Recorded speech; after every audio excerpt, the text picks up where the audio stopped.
días a todos. En primer lugar, agradecer al Instituto Cervantes pues, la amable invitación que he recibido para poder participar en estas interesantes jornadas sobre Big Data. A mí me toca, como jurista, exponerles pues, en este contexto de tratamiento de datos masivos cuáles son los desafíos o los retos, las implicaciones o, si quieren, las amenazas que el análisis predictivo basado en Big Data pues, conlleva para el derecho fundamental de protección de datos y para la privacidad en términos más generales.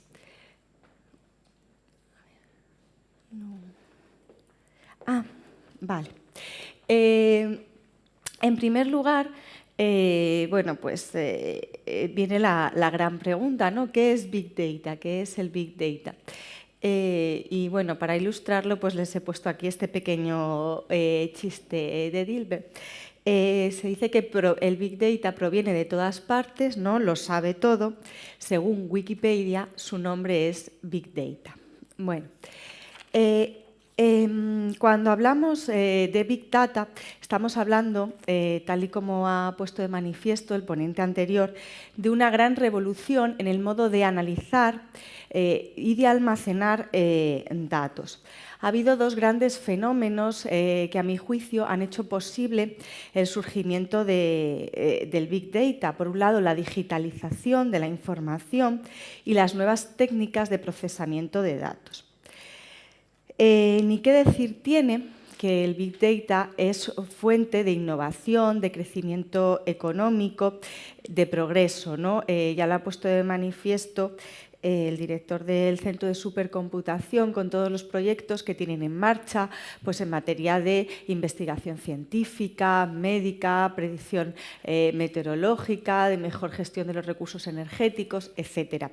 Pero también un mal uso de este tratamiento de datos masivos puede conllevar importantes riesgos para la privacidad y para la protección de datos. Por ejemplo, pensemos que nos niegan bueno, pues la contratación de un seguro médico porque, según determinado estudio basado en el tratamiento de datos masivos, pues somos propensos a padecer determinada enfermedad que va a suponer pues, un tratamiento muy costoso en términos económicos, o que nos denegasen la entrada en un país porque estamos incluidos en una lista de potenciales delincuentes sin haber cometido delito alguno, sino simplemente porque, de acuerdo a nuestro perfil psicológico, pues pertenecemos a este grupo de potenciales delincuentes. Bueno, pues eso es lo que voy a tratar de ponerles de manifiesto, ¿no?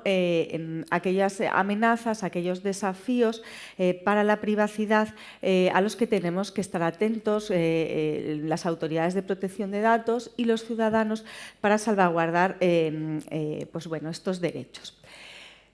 Cuando hablamos de Big Data, por tanto, estamos hablando de gigantescas cantidades de datos que están en poder pues, de las grandes empresas, de las grandes corporaciones, de las organizaciones públicas que poseen la tecnología suficiente para realizar un análisis extenso de estos datos basado en el uso de los famosos algoritmos, que son esas reglas, esas instrucciones que se siguen para establecer correlaciones entre datos y sacar determinados resultados. Por lo tanto, estamos hablando del manejo de grandes, de ingentes cantidades de volúmenes de datos. Ya se ha hablado de que vamos a pasar a la era del zettabyte, ¿no? De 40 zettabytes, etcétera, próximamente, que van a proceder de fuentes de lo más variadas, desde las redes sociales, nuestra navegación en Internet, documentos de texto, fotografías, Facebook, Twitter, etcétera. Y que tienen que ser analizados y procesados a una gran velocidad, ¿no?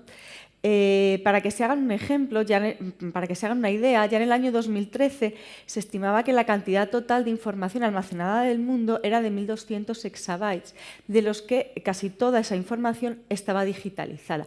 De tal manera que si estuvieran impresos físicamente en documentos, en libros, cubrirían la superficie entera de Estados Unidos formando unas 52 capas. Bueno, esto es para hacernos una idea. Muchos autores consideran que la legislación actual en materia de protección de datos, que viene constituida, pues que tiene su origen en una directiva comunitaria del año 95 y que ha sido traspuesta al ordenamiento jurídico español en la vigente ley del año 99, la Ley Orgánica de Protección de Datos, se ha visto superada por este nuevo fenómeno tecnológico y que precisa una modificación para adaptarse al mismo. Bueno, sin perjuicio de que es necesario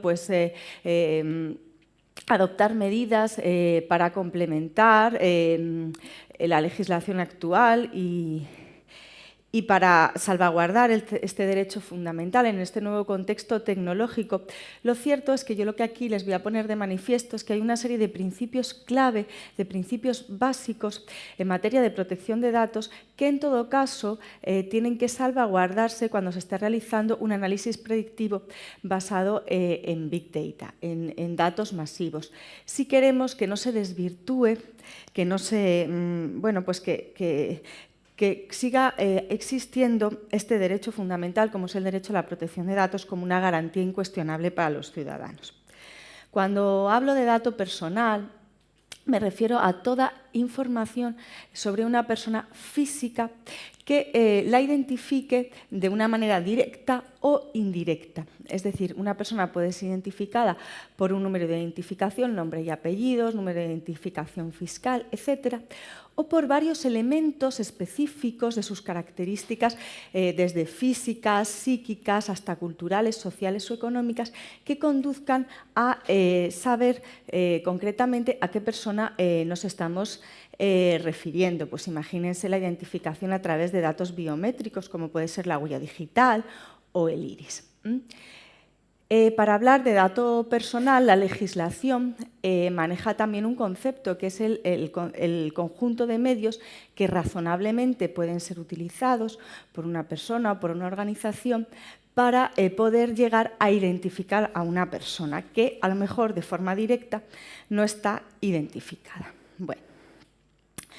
¿Qué desafíos presenta para la protección de datos este uso del Big Data? En primer lugar, para el denominado principio de finalidad. En materia de protección de datos se dice que solamente se pueden recabar datos personales en la medida en que van a ser utilizados para un fin que ha de ser explícito, ha de ser legítimo y ha de estar determinado. Es decir, cuando nos solicitan datos personales, tienen la obligación de comunicarnos para qué finalidad van a ser utilizados esos datos. Pues bien, este principio choca muchas veces con el análisis basado en Big Data, porque lo que hacen las grandes empresas o corporaciones es almacenar cuantos más datos mejor, porque el valor de los datos es un valor que está en su posible uso futuro, en las futuras aplicaciones que puedan darse a esos datos. Por tanto, aquí pues nos planteamos un problema que es el problema del tema de la compatibilidad de fines, ¿no? ¿Hasta qué punto ese fin inicial para el cual han recabado nuestros datos y para el que sí hemos prestado nuestro consentimiento es compatible con esos futuros fines o finalidades a las que se van a destinar nuestros datos personales? En este ámbito, pues, por ejemplo, se puede ver cuando vamos a solicitar al banco una tarjeta de crédito, ¿no? Nos pide una serie de datos personales para emitir esa tarjeta que nosotros vamos a utilizar para realizar compras. Y hemos prestado nuestro consentimiento para que esos datos sean utilizados en ese contexto, ¿no? para desarrollar esa forma de pago más cómoda que es la tarjeta de crédito. Pero quizá no estamos pensando que esos datos que nos han solicitado y que van a ir obteniendo a través de nuestro consumo van a ser utilizados quizá para elaborar perfiles de crédito, para después analizar cuál es nuestra solvencia crediticia, cuál es nuestra capacidad adquisitiva y nuestra capacidad de pago a la hora de, por ejemplo, concedernos una hipoteca o cualquier tipo de préstamo bancario. Nosotros hemos prestado nuestro consentimiento para el uso de nuestros datos personales con una finalidad que es la de manejar la tarjeta de crédito y nos encontramos con que sin requerirnos de nuevo consentimiento usan esos mismos datos a veces aquellos que directamente nos los han recabado y otras veces son cedidos o vendidos a terceros, a terceras empresas o a otros intermediarios que van a utilizar esos datos con otras finalidades diferentes. Bueno, otro principio que hay que tener en cuenta en materia de protección de datos y que tiene que respetarse a la hora de realizar análisis de datos masivos es el denominado principio de calidad y el concreto el principio de minimización de datos. ¿Qué dice este principio de la legislación? Pues que todos los datos que se utilicen han de ser datos adecuados, pertinentes y no excesivos en relación con la finalidad para la que se han recabado. Como ya decía, en la legislación, la protección de este derecho fundamental exige que no nos pidan más datos personales de los estrictamente necesarios. Es decir, que si para realizar la gestión en una determinada administración pública o para prestarnos un servicio empresarial hace falta solamente el nombre y apellidos, pues que no nos pidan también el DNI, el número de la tarjeta de la Seguridad Social, la edad, etcétera. Y en este contexto, pues otra vez se produce el choque con el análisis basado en Big Data, porque, como les decía, las empresas y las organizaciones, por el enorme abaratamiento en el almacenamiento de datos, actualmente es muy barato almacenar gigantescas cantidades de datos, con lo cual lo que hacen las empresas es recabar todos los datos posibles para después poder explotarlos y sacar valor añadido a los mismos con futuros usos. Bueno. Otro problema en materia de protección de datos que genera el Big Data es el tema de la conservación de los datos. Nuestra legislación obliga a un borrado, a una supresión de los datos, una vez que ya han sido, digamos, analizados para la finalidad para la que fueron recabados. Es decir, que esos datos, una vez que dejan de ser necesarios para el fin para el que han sido recabados, tienen que ser cancelados. En cambio, cuando estamos haciendo un análisis predictivo, lo que hacemos es conservar esos datos pro futuro, es decir, los conservamos en el tiempo porque los vamos a destinar a otras finalidades, los vamos a explotar de otras maneras. En este ámbito, pues lo que nos toca a las autoridades de protección de datos es exigir que esos datos o bien sean cancelados, porque se están usando más allá del tiempo necesario para destinarlos a la finalidad a las que se prestó el consentimiento, o bien se tiene que recabar de nuevo el consentimiento del afectado para usar esos datos para otras cuestiones, pero fíjense ustedes lo difícil que es esto. A ver si Google, cuando analiza todas las antiguas búsquedas con el fin de poner en marcha su sistema de Google Search y las preferencias en las búsquedas y ofrecernos todo esto, tuviera que recabar el consentimiento de los ciudadanos, de todos aquellos ciudadanos implicados. Pues en la práctica no se hace y por eso lo que se tiene que exigir en estos casos es que se trabaje con datos anonimizados, es decir, con datos que han sido sometidos a un proceso técnico mediante el cual han sido despojados de su carácter de dato personal. Pero como luego veremos, a continuación es muy difícil con el estado de la técnica actual hablar de una anonimización irreversible. Otro de los problemas o desafíos que el análisis de datos masivos conlleva desde el punto de vista de la protección de datos, pues es la falta de transparencia.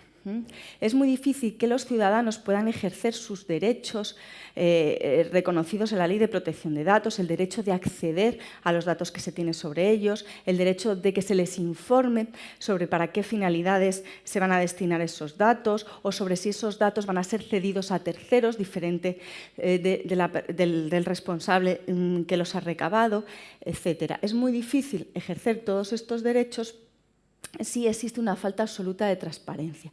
El ciudadano medio desconoce qué datos suyos están circulando por ahí, quiénes los están manejando y con qué fines.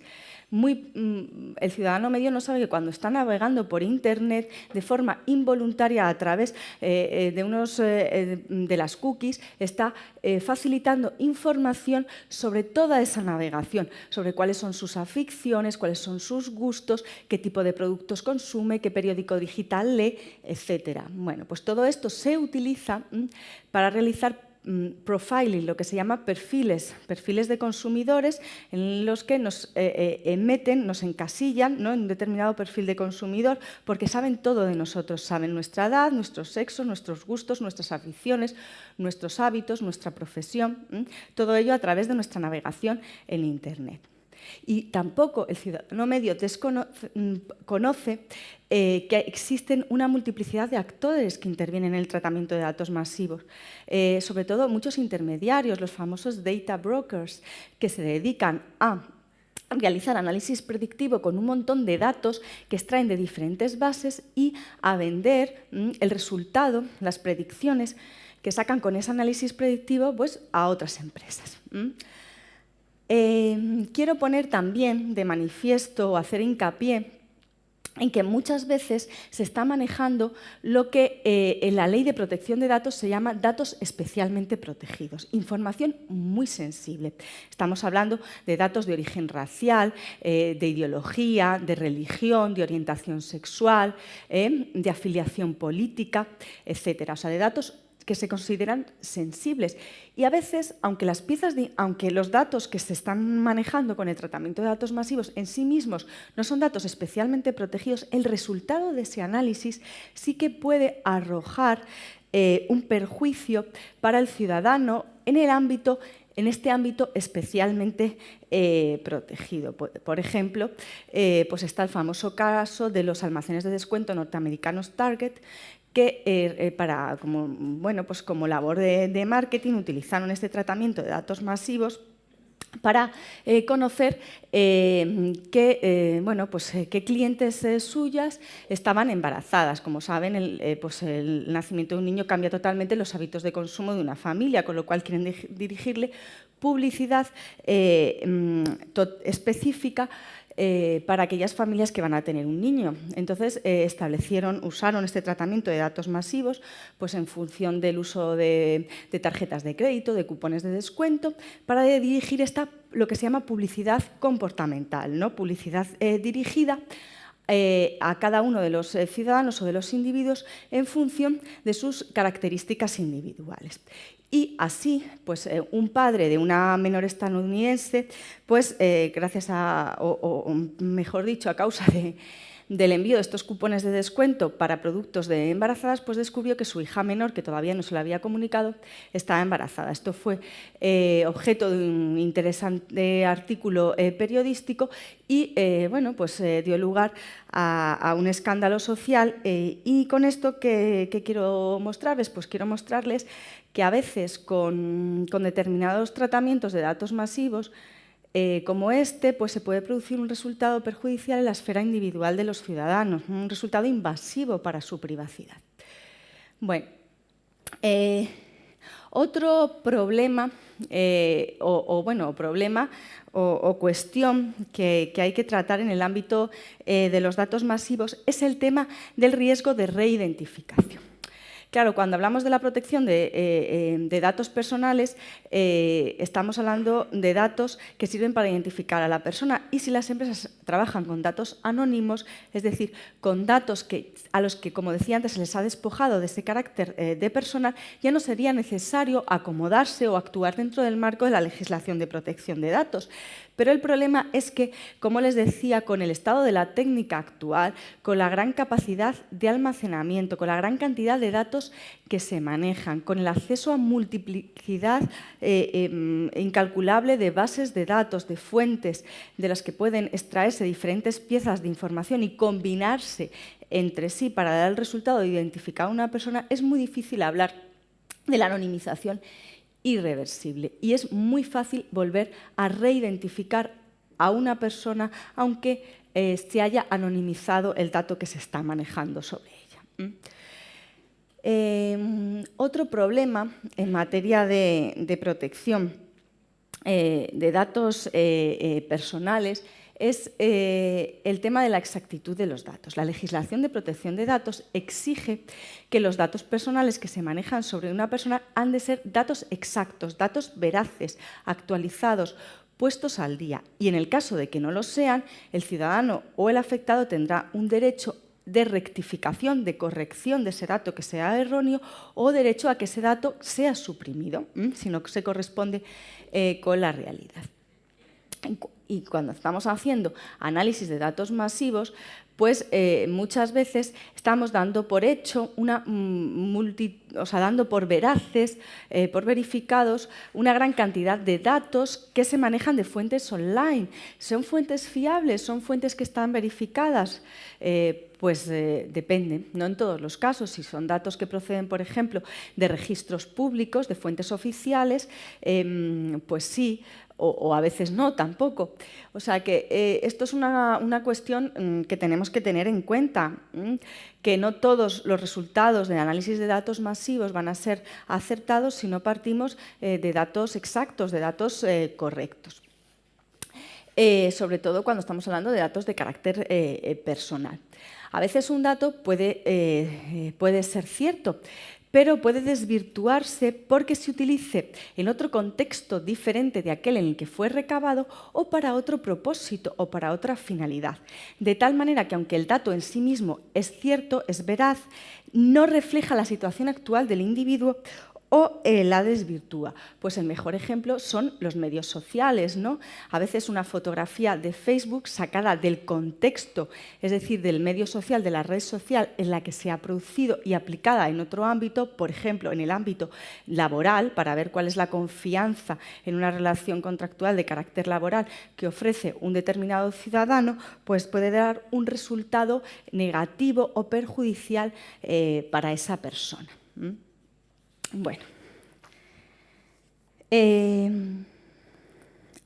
otras cuestiones que me gustaría poner de manifiesto, aunque quizá trascienden ya del ámbito del derecho fundamental a la protección de datos y se enmarcan en un ámbito más amplio de la privacidad o incluso de un sentido, una concepción de la dignidad humana en una sociedad democrática, pues son esta serie de desafíos que también me gustaría ponerles de manifiesto.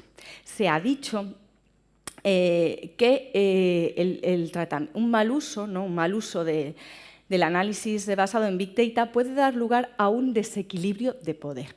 ¿Entre quiénes? Pues entre las grandes empresas y organizaciones que están manejando nuestros datos personales y enriqueciéndose con ellos, y los ciudadanos o los individuos que son los verdaderos titulares de esos datos, pero que desconocen qué se está haciendo con ellos. Por eso, algunos autores se están planteando ya si no existe un derecho de carácter o de contenido económico. Si las empresas se están enriqueciendo con el valor añadido de nuestros datos personales, no tendremos derecho a exigir una retribución económica por el manejo de nuestros datos. Bueno, eso es otra cuestión que está sobre la mesa. Otro efecto del Big Data negativo, si se hace un mal uso del mismo, es que puede conducir al determinismo, a la discriminación, a la exclusión social. Esto se ve muy bien cuando se aplica para realizar lo que antes denominaba profiling, el perfilado. Según determinadas características nuestras, nos van a agrupar en un determinado perfil. Es decir, se establecen reglas que se generalizan a todos los individuos que poseen esas mismas características para aplicarles determinados resultados. Por ejemplo, se han hecho algunos estudios por los cuales aquellos estudiantes que sacan mejores notas pues son menos propensos a padecer accidentes de tráfico. Y entonces, si tú eres un estudiante no muy brillante o que no sacas muy buenas notas, pues ya sabes que cuando vas a contratar el seguro de coche, si la empresa aplica este tipo de profiling, pues va a resultar más costoso para ti económicamente. O determinados seguros médicos que pueden considerar que si yo fuese un varón mayor de 50 años, como según mi perfil soy más propenso a padecer, por ejemplo, cáncer de próstata, pues mi seguro médico va a tener un plus, va a ser más caro, aun cuando yo, como individuo, aunque esté incluido dentro de ese grupo, nunca llegué a padecer este tipo de enfermedad, afortunadamente. Bueno, por eso, como estamos hablando de análisis predictivos, análisis matemáticos, estadísticos, parece que los resultados que ofrecen o que arrojan van a ser siempre muy objetivables, ¿no? Muy veraces, muy ciertos. Así que quisiera hacer dos precisiones. La primera es que los algoritmos, que son esas instrucciones o reglas, bueno, los colegas expertos me corregirán, yo soy jurista, igual no lo explico con la precisión que debiera, pero bueno, son esas instrucciones, esas que se aplican, ¿no?, para establecer correlaciones entre los datos, pues no son neutrales, o sea, quien está aplicando ese algoritmo busca un determinado resultado, un determinado propósito, parte de determinadas interpretaciones, de determinadas deducciones, o sea, que no son neutrales. Y luego, otra precisión que me gustaría hacer es que la predicción perfecta es imposible, la predicción perfecta no existe. Con el Big Data lo que estamos diciendo es que, dadas determinadas circunstancias, es bastante probable, existe una alta probabilidad de que se produzca un determinado resultado, pero no establece, como decía antes el director del Centro de Supercomputación, no nos dice el por qué, nos dice el qué. Dejan a un lado las relaciones de causalidad. Por lo tanto, aquí hay un elemento, pues, que es el libre albedrío, la capacidad de elección humana, sobre todo cuando estamos hablando de comportamientos humanos, ¿no?, que no se está teniendo en cuenta. No siempre que se den determinadas circunstancias se van a producir determinados resultados. Si así llegamos a entenderlo o a aplicarlo en este sentido, pues podría conducir a lo que algunos autores han denominado la dictadura de los datos. Podría conducirnos a situaciones en las que pues aplicásemos castigos basados meramente en propensiones.